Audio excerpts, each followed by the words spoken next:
I had an idea, turning a drifting car into a regular race car, and then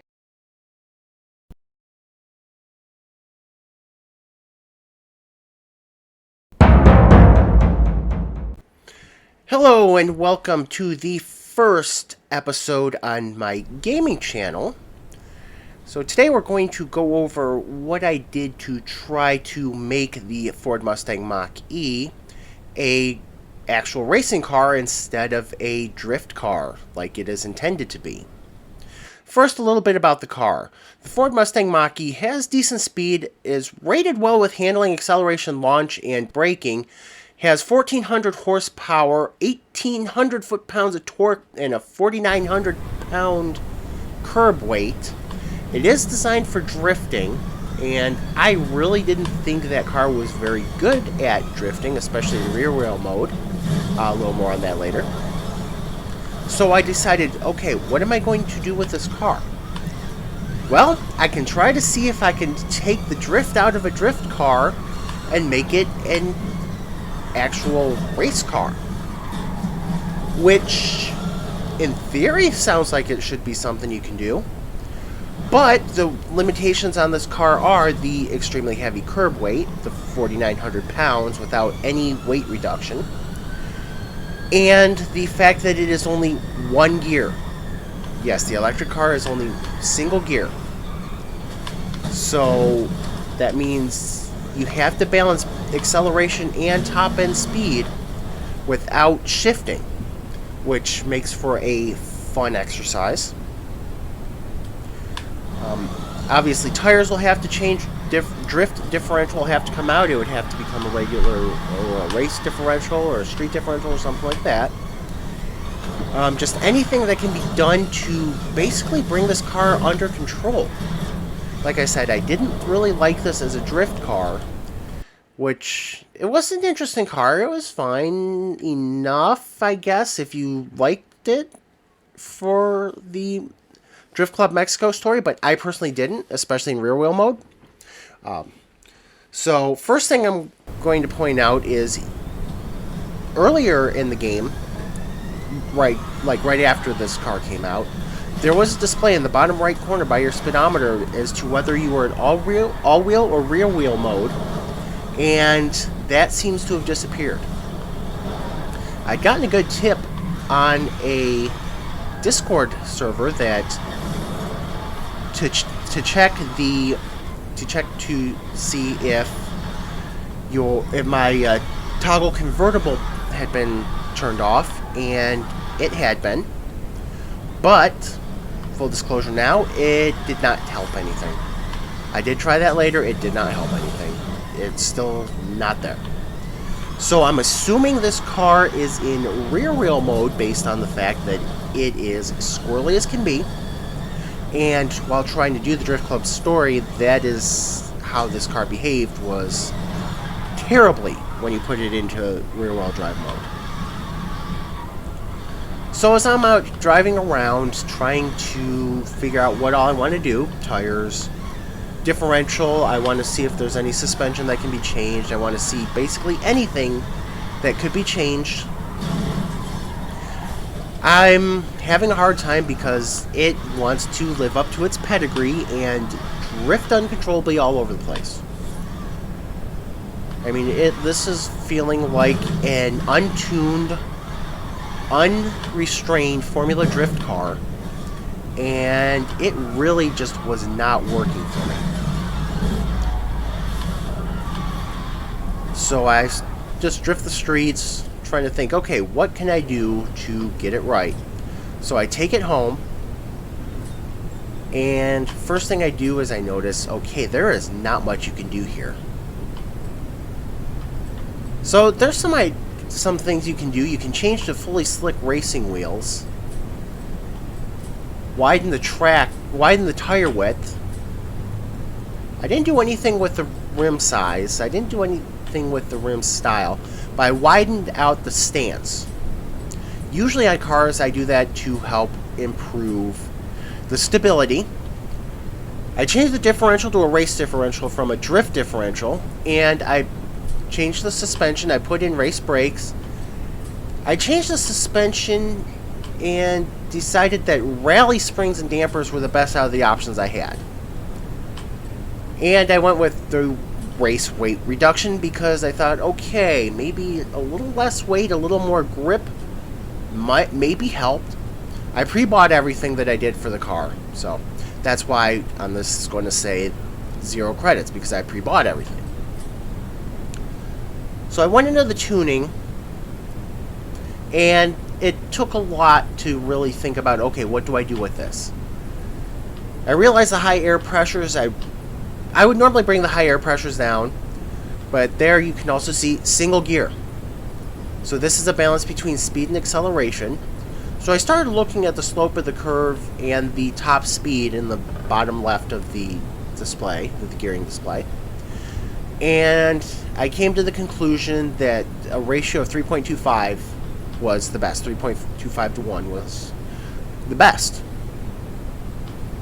Didn't give me any... The speed didn't get any better, really, with going up to anything lower. And anything higher at the top end was not there. I mean, it's not like the top end was really there in this car to begin with, but it really, really wasn't there when you went too much to acceleration. So alignment, I took out camber. I put maximum caster just to give it as much as I could. I took down the ride height just because I like lower sitting cars. I feel like they handle better. I like softer springs as well. So that explains why I was going through that process in that way. I like the softer springs. Usually for me, though, it handles better. Braking force, I changed slightly. I usually use less braking force because I don't like to lock the brakes. I like to be able to decelerate and kind of glide into the turns, basically.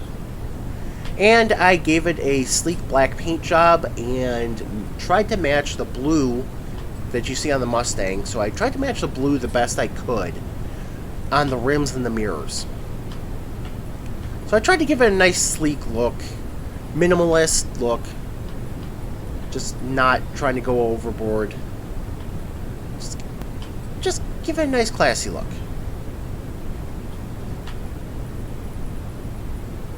So there's the rims getting painted. I'm sorry, that's the front of the spoiler getting painted the same as the rims are going to be. Except for that red stripe on the rims. I didn't find a way to get rid of that, even with looking later at the detail painting, the extra detail painting. I didn't see anything there to help with that, so it had the red stripe. Nothing I could do about that. So I take it out for a drive, and first thing I notice is it's handling a little bit better. Not the greatest, but it is handling a lot better. On a scale of 1 to 10, I'd give it about a 6 or a 7 compared to how I like it. Still can feel the little bit of the drift pedigree in it, the drift intention, but it was a lot more manageable. It did feel more under control. So that was a positive. That was a plus. So I take it driving around, get the feel for it, and I'm trying to think, okay, I want to test this and test my theory on if this could be an actual race car, so what am I going to do? Well, there's a few options I have. Now I'm weighing the options in my head. There's a few tracks that I like. And as I'm driving around, I'm naming circuits in my head that I like. I like the actual circuits, not the trails or the sprints or anything like that. So the first thing I think of is maybe I take it to the coast, to the track on the west coast. No. I like that track. I do well with it in A-Class, but I don't know how an S2 squirrely car is going to do it. The Bahia de Plano, I believe it is. I come up to the Horizon Mexico circuit and think, that's a balanced track. I'm going to take it for a run here. So, let's enter this car into the Baja, Mexico circuit. My difficulty on this is above average, so it's the same difficulty I usually play for most races. And an S2 race, so this is going to be interesting. So I start, it doesn't have the greatest launch, but that should be expected. I don't have multiple gears to use. And the first lap, I'm braking very early compared to how I would normally take that turn. One, I don't really usually race S2 class, and two, I still don't have the full feel of the car, so I don't really have the confidence going into the first turns that I usually would have in, say, my A-class BMW or Audi or something like that. And then we see the drivatars getting in the way. First real test of what this car can do other than turn one was that hairpin there, and it felt kind of tight, but it was more understeer than I'd like, but it was decent enough, I think. I did like how it picked up going into that last turn and how I could run it down low comparatively. See, second lap that I did a lot better there, judging the turn, though I'm still not really making up enough ground on the cars in front of me. I am getting a better feel for it.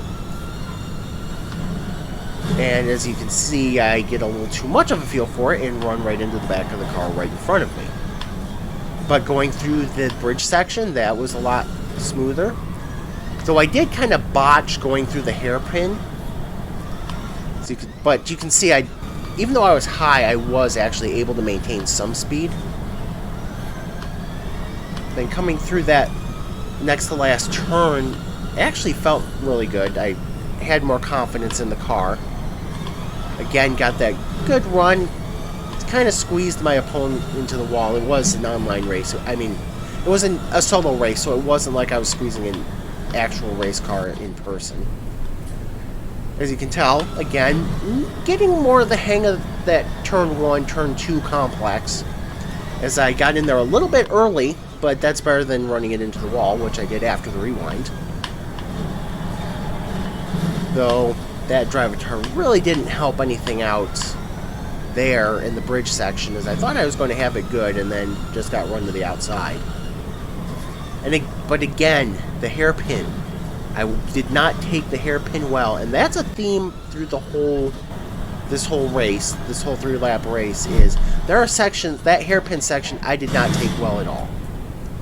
So I felt a little bit off in the hairpin section, but for the most part, as I started feeling out the car, I was actually somewhat happy with the way it was performing compared to what it was. So next I decided to take it to the drag strip. I decided to see what it can do off the line. So I ran it up, brought up the event,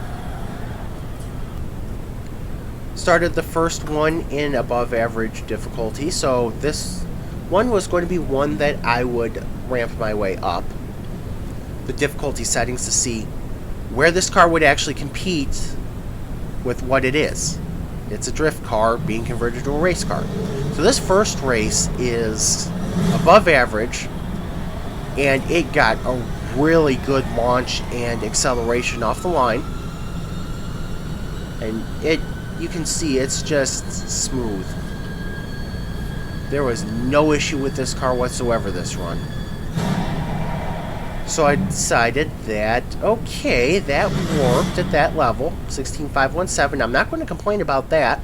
So I took it back to the start line, and I raised the difficulty a couple notches.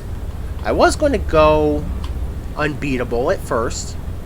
Then I was kind of waffling between pro, expert, and highly skilled, and I finally decided expert would probably be the way to go. So we go through the updating the drivatars, and off we go. Again, I'm not going to complain about the launch and acceleration here. I kept close, and then as everything was unfolding, I just started running away.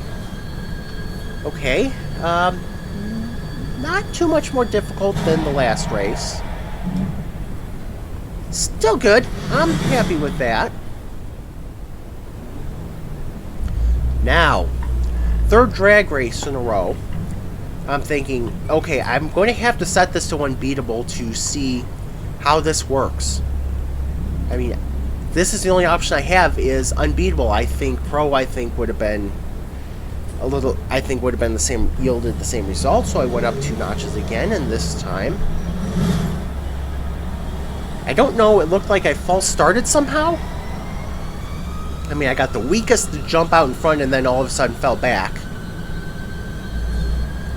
But at Unbeatable, this really did not have anything to keep up with the cars. So, figured that it would be somewhere between Expert and Pro as the limitations for what it can do on the drag strip. So as I'm driving this car again, kind of thinking, okay, how do I fix this? Well, I'm at the Horizon Mexico outpost, so I take it back to the garage, and I'm thinking, maybe the extra weight, even though theoretically it should slow it down, maybe the extra weight is something that I could use. So I go back into my custom upgrade, I go in and I go into weight reduction and decide that I'm not going to run the weight reduction, which had taken it down to 4,300 pounds. So I'm going to run the full 4,900 pound car and see if that helps on the Mexico circuit. Even though I know it should slow it down, as the same horsepower would be trying to move the same vehicle, I decided that maybe that would be the best way to do it, is maybe plan it a little more. So after making that change, being the only change, I decide that I'm going to take it back out to the Mexico circuit.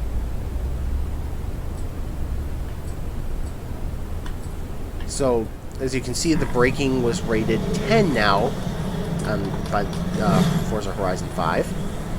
So I take it back out to the circuit, which is a good balanced circuit, I believe. And I notice a little bit of improvement on the launch. Braking is a little bit tougher. It brakes a little bit better, so yes, the braking ranking was definitely correct in saying it is better under braking. You can see there as I'm going into the bridge section, I'm having a little bit of a difficulty with a small car. I was actually having a difficulty with these smaller cars, actually seeing them right in front of me. I probably should have switched to dash or in-car mode. And you see there, I just botched the hairpin. I haven't gotten, with that car, I hadn't truly gotten the hairpin section.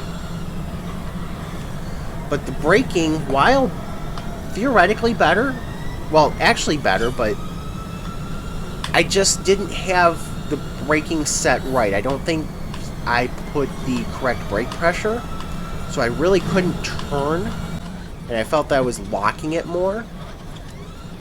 And again, as I play out the rest of the race in fast speed, you can see that the hairpin section I finally get going into the last lap.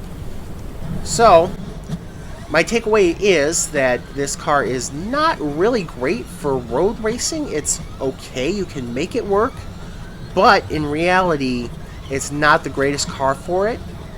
I did get another tip that I am going to try in another video, which I have not started yet, but I will try that, and I will see you next time with that build.